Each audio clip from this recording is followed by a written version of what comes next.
বিদায় দাও না। তাও তুমি যাবে?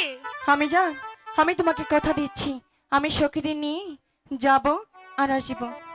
কিন্তু তোমার বাবা প্রাসাদে আসার আগেই তোমার চলে আসতে হবে। ঠিক আছে আমি জান, আমি তোমার সব কথাগুলোই অক্ষরে অক্ষরে পালন করে যাব। কিন্তু আমার একটি শর্ত আছে। কি সত্য আমি জান? কিন্তু তুমি বেশি জলে নামতে পারবে না। ঠিক আছে আমি জান, আমি বেশি জলে কখনোই নামবো না। তুমি সখীদেরকে নিয়ে যাবে আর আসবে। আমি জান, আমি তোমাকে কথা দিলাম, আমি সখীদের নিয়ে যাব আর আসব। জানো আমি জান, বলো।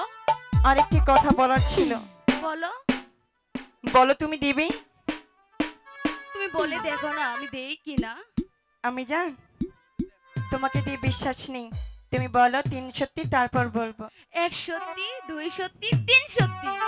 বলছিলাম কি, তোমার সেই মাটির কলসিটা আমি নিয়ে যেতে চাই। না বেহুলা, সেটা যে দেওয়া যাবে না। কেন আমি জান? কারণ সেটা যে তোমার দাদুর হাতের গড়ানো কলসি। আমি জান, আমি তো অনেকটাই বড় হয়েছি তাই না, এই কলসিটা আমার কোমর আমি রাখতে পারবো। তুমি শুধু আমাকে কলসিটা দাও। যাও সখী, কলসিটা নিয়ে আসো। আমি জান, আরেকটি কথা, তুমি তো জানো আমি কিন্তু বাবাকে দেখে অনেক ভয় পাই, তুমি কিন্তু একটু বাবাকে। বলবো না। ঠিক আছে তাহলে। এই নাও কলসি।